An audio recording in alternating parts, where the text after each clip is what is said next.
one of the things you need to have if you're going to be dealing with the web is looking at the web address. So that I have on page probably 6 or 7. I'm using an old copy here, so it's probably on 7.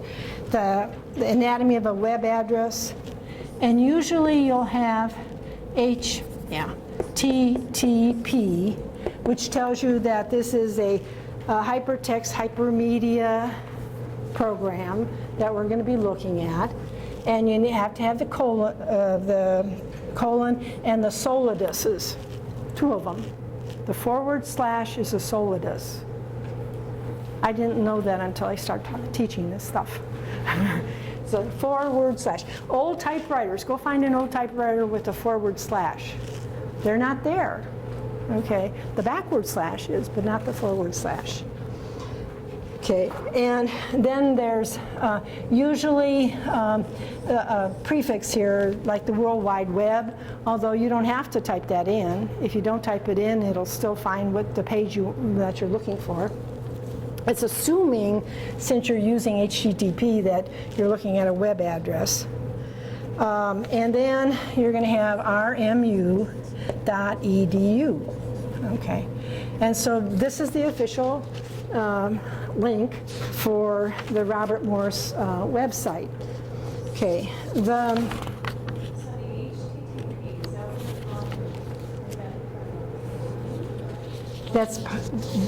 that you have to have HTTP there because, or I shouldn't say that. That might be the default. So even if you just typed in www or just typed in rmu.edu, you'll get to where you want to go because it's assumed this is what the prefix is. Okay, but if you wanted to FTP something, you put FTP : / Okay, so this can be exchanged for another type of file that will hunt for stuff. Okay, so this can change. In fact, you're going to buy, let's say you're going to pay your tuition online or something like that, or even if checking your RMU mail, I think, is HTTPS : / Which is that? What's that S for? Security. Okay, so if you don't type that S in, won't ever get to your Google Mail at Robert Morris. You have to, if you were typing in that URL, you would have to put that S in there. Sorry, I don't quite get, why would I need to use FTP versus HTTP? Because there may be some, let's say somebody has a huge file that they have. Maybe it's well, now you can do movies and things can be compressed, but years ago we couldn't do that. And even now there may be some researchers who have big databases that are too big to really easily transfer. Some email providers won't let you send certain size files, right? I do a newsletter for our community. And I put a flyer on the end of the newsletter. It was a 4-page newsletter, mostly text. But I put a flyer that was pretty big, like 1 megabyte or something like that. Well, adding on that file plus my newsletter made the file kind of big. And I sent it off to 150 people. I got 125 responses back from me, file too large, unable to send to the recipient or your target. So at that time I didn't have a compression file, so I couldn't compress it and then send it off.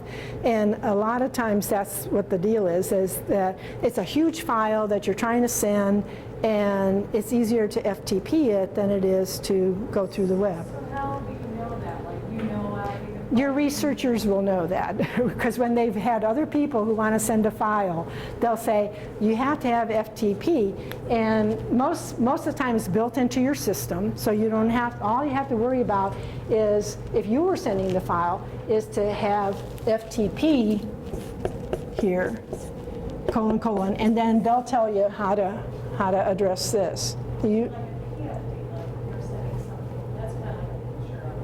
No, PDF. Yeah. No. File and you put in a PDF. Well, even PDF files can be too big, okay, and unless you compress them. But no, there's still some utility there in terms of using that.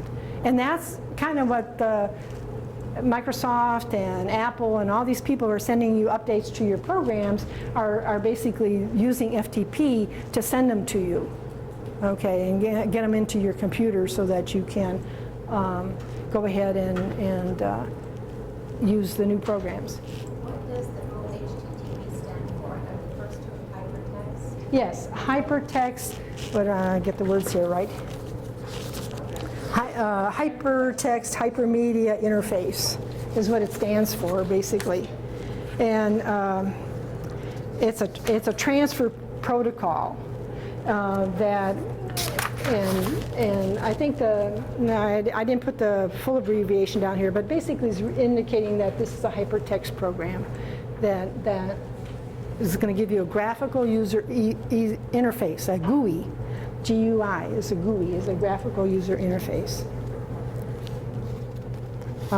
Okay, we got our Solidus in, well, we got our double Solidus in there. We have the website name, and basically if we wanted to go to the library and search the library, we'd have another Solidus there, and we might have the term library here. So you can get to the library and search the library. And the library will have a web page, and then you can pick from there what you want to go, what you want to see, whether you want to go to the databases or whether you want to go to ask a question of the librarian or whatever. The edu is the primary domain name. Okay, it's the primary domain name. The RMU tells you basically what server the information is on. Okay, so there's a server here in computer technology that says, okay, this is where anything coming into Robert Morris is going to come. Okay, and then from there, depending on what the rest of the subdirectory is, we'll go to the appropriate place. But that's a primary domain name or top domain, and RMU sometimes referred to as a secondary domain name. Okay, but you need both of them. What are some other domain names that you see? Yeah, org, com, net. Okay, yeah, I put email addresses down on our mailing list for my neighborhood, and some are .com and some are .net, and these are basically limited to internet kind of capabilities, although they're spreading out a little bit more now. Commercial, and then your organizational kind of thing. .gov for government things. Military for military, MIL. So it's important to do that. If you type in the whitehouse.gov, you'll get to the White House. If you pick one of these others to after the White House, you'll get to a pornographic site. Okay, so you don't want to do that. Okay, so there are groups out there who are going to see well, see how many people we can fool, and they put the wrong domain name down. Most of the porno sites now are actually XXX. That's the designation, but the porno sites don't like that because that singles them out. At the end of the year, the domain names are going to explode. We're going to see a whole lot of new domain names. Apparently, there's a move to expand the type of domain names available to groups and organizations. So if I can find, I don't have that information readily available. I remember reading it in an article, but I'll have to search that out a little bit more.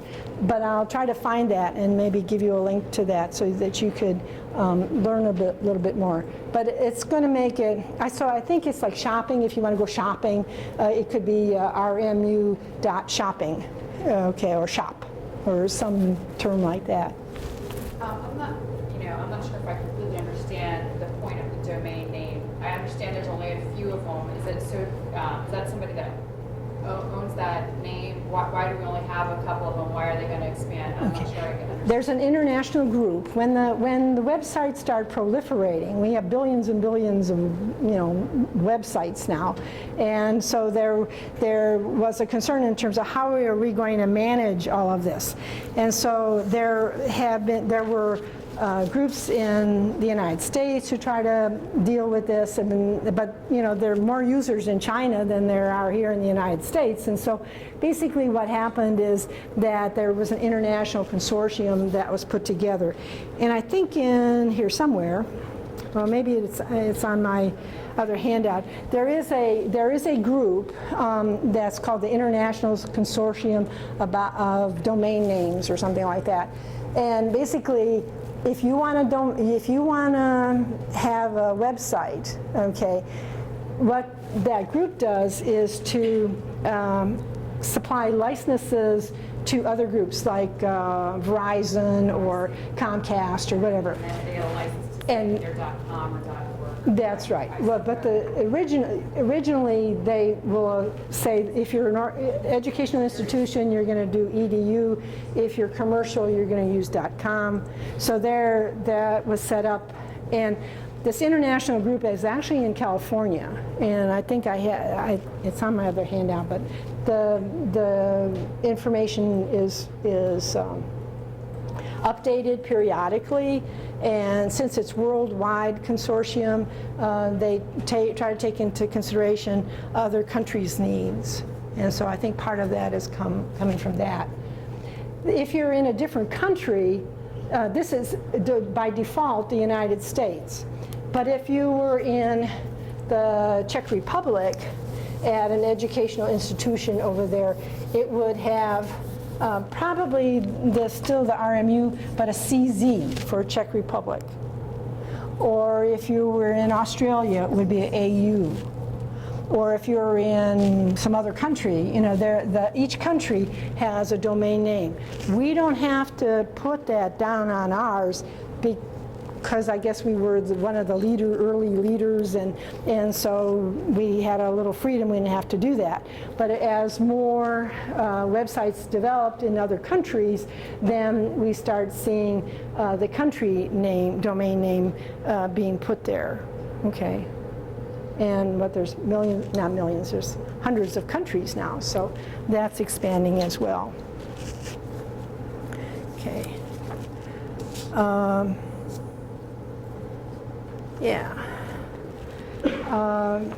One of at the very end of that, at the end of the table I have there something about the recent timeline. In 2009 there were 25 billion pages, and thousands and millions of websites that were out there. Most of them are of the .com. So what's probably going to happen is this .com group is going to splinter. So you might have bookstores, have one, BK or bookstores or something like that, and sort of splintering off. And the organizations too, or for-profit, not-for-profit, those kinds of things. But I don't know what the rules are yet, and I'm not sure that that's been published yet. But I'll try to, I put it on my little note here to hunt that up. Okay. Does that help a little bit in terms of understanding the difference between the net and the web? Okay, so we're just a little branch, but we became the big part, and we're the big player is the web. So. Okay. Now I'm going to give you one more handout here. And this is, I'm not going to do it today. I have another little activity I want you to do. But this is on browsers and search engines. And if you would read it for tomorrow, and what we can do is really quickly in the beginning of class, I can go over the little assessment about the internet, and then also go ahead and see if there's any questions about the search engine one here. 3, 4, I think there's 4 there. 2, 3, 4. 1, 2, 3, 4. Okay. 1, 2, 3, 4, 5. 1, 2, 3, 5. Okay. 1, 2, 3, 4, 5. Okay, there we go. Okay, and I'll try to, we'll remember. I don't have an extra one for you, but I'll go ahead and make sure I do. Okay. Okay.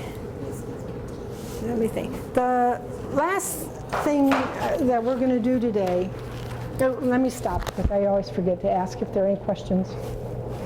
I always forget to ask. Okay. Some of this, especially with the internet, may be review, but there may be bits and pieces that are kind of new or different. And you want to, I'm giving you the handouts and I'm skimming over them because I know you can read and I don't need to read everything there. So, but read through them. I think somewhere along the line this week, I'll probably give you a little quiz over some of the material that we've covered. So you need to be sure to read the handouts. I have tried to pull from the book information that I think is important, so that if you're studying for a quiz or something like that, I would say read the handouts and not necessarily the book. But read the book for other information and to fill in the blanks where I haven't put in that information. So one thing I've noticed, like I don't see any kind of grading scheme for the assignments. Like I've seen it listed, but there's no percentage for how much they're grading. For what? Like the various assignments throughout the semester. They'll be on the assignment. When I give you an assignment, like I gave the assignment about doing the email, I said how many points it was worth. It was worth 10 points. So you don't have to stating how much each assignment's worth at a time. I'm having trouble hearing you. In the syllabus, it's spelled out, this is worth, or there's a rubric stating how much it's worth. You don't have that ahead of time. You're saying when you give the assignment. When I give you on the assignment, it's going to have the information about how much each assignment is worth. Okay. Sometimes I vary the assignments semester by semester, just depends on the nature of the class. I mean, your class is different than the one I had last time, so I might come up with some different kinds of activities. And I can't do that until I know who you are and what you know. And so whatever your grade is going to be a percentage of all the points possible. And you'll know how many points are possible by adding up all the assignments points and quiz points and things like that. Okay? Yeah. Okay. So whenever you say the word quiz or test, then I automatically get nervous. Now, a lot of this information today, really, I don't know. So, I mean, this is going to be a good class for me. However, there's a lot of information on this Right. that you're handing out. And so, I guess, and it's hard because you never know this about a professor. So am I, How do you know what I'm going to ask? How do I know what depth? Because it might be maybe the superficial depth, a lot of people in here know, but I don't, so I don't. Right. Okay. Well, let me see. How can I answer that? Let's see. Let me think how many years I've been teaching. Since 1970, 80, 90, 100. Okay. So for the last 41 years that I've been teaching, 40 years, let's say, that I've been teaching, I think the overall comment I have from students is that my tests are fair, that I'm not nitpicky. I don't try to find some obscure information buried in a sentence and pull it out from that. I mean, the Solidus might be a little bit nitpicky, but it gives me a chance to tell you what that is, because you probably made those forward slashes and didn't know what they were. And now I would feel comfortable saying, what's the name of that forward slash? What's another name? What's the real name of that forward slash? Because we talked about it.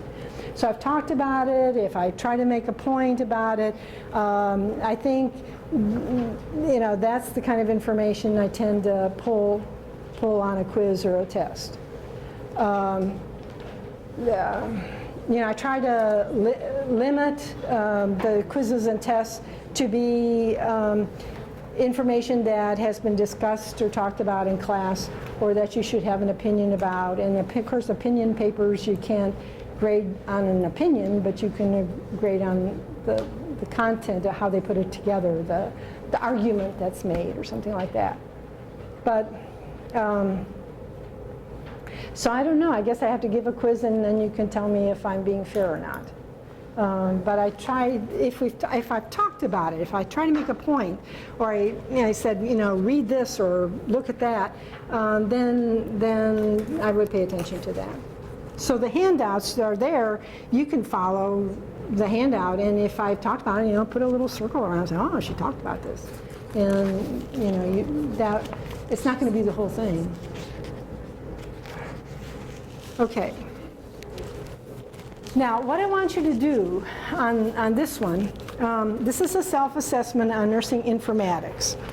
And there's some skills listed. There's only 2 pages. There's skills listed.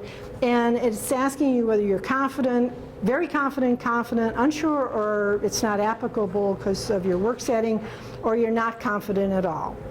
And what I'd like to do, and I was chatting with somebody about this the other day, and what I'd like to do is do this as a pre-test and a post-test. And in order to do it as a pre-test and a post-test and not go through the IRB, I can't have your name on here or any identifier that I give you, okay? And if I'm doing it for class purposes, which is why I would do it, is because the other class, it meets for 15 weeks, 1 day a week for 3 hours. And so, it's in class only. This class is a hybrid class, a little bit in class and a little bit online. So is there any difference between the 2 classes in terms of the content of the course? Now, one of the things I'm saying here, though, is that how confident do you feel that you've achieved the following competencies through this course, previous courses, or self-taught? Okay, because some of you maybe do websites all the time and are very computer literate. So it's like, okay, you have more knowledge maybe than I do about a particular topic. So as a pre-test and post-test, how I can show there's any progress through the course, that the course made any difference at all, is that you develop an identifier, okay? And you put the identifier on the piece of paper. The identifier would be a keyword that only you know. I don't know, okay? And so if you put, let's say, I use my dog's name as an example. Her name is Cinnamon. So I might use my identifier as Cinnamon. And so I'm going to put Cinnamon up here on the pretest. And at the end of the semester, I'm going to send you one of these, and you're going to fill it out, and you're going to put your keyword on there, and you're going to, and if it were me, if I were the student, I would write Cinnamon and check post-test. So then I have a pretest and a post-test. But since I don't know what your keyword's going to be, okay, then only you know, okay, so, but you have to remember it for 15 weeks. Okay, so you write it down. I would suggest writing it on your syllabus, because you have the paper syllabus, and somewhere on the syllabus say keyword or identifier or whatever. And then that way, then the next semester what I could do this is I could teach the students with SPSS and how to do a pre-test, post-test, and we could code the data from your class and do that. And then nobody knows anybody because it's a keyword, right? So think of something, not your name, not your social security number or part of it, not something that would be able, or your RMU email address, nothing that would identify you, okay? And I wouldn't try to find you anyway in terms of doing that, but write it down somewhere, because I won't have it. And you, at the end of the semester, you're going to say, I lost my keyword. So we're going to call you unknown. Okay, and then when you're done with this, you can bring the paper up to the front, and we'll be done for today. Although, what's her name? Lynn is coming back later to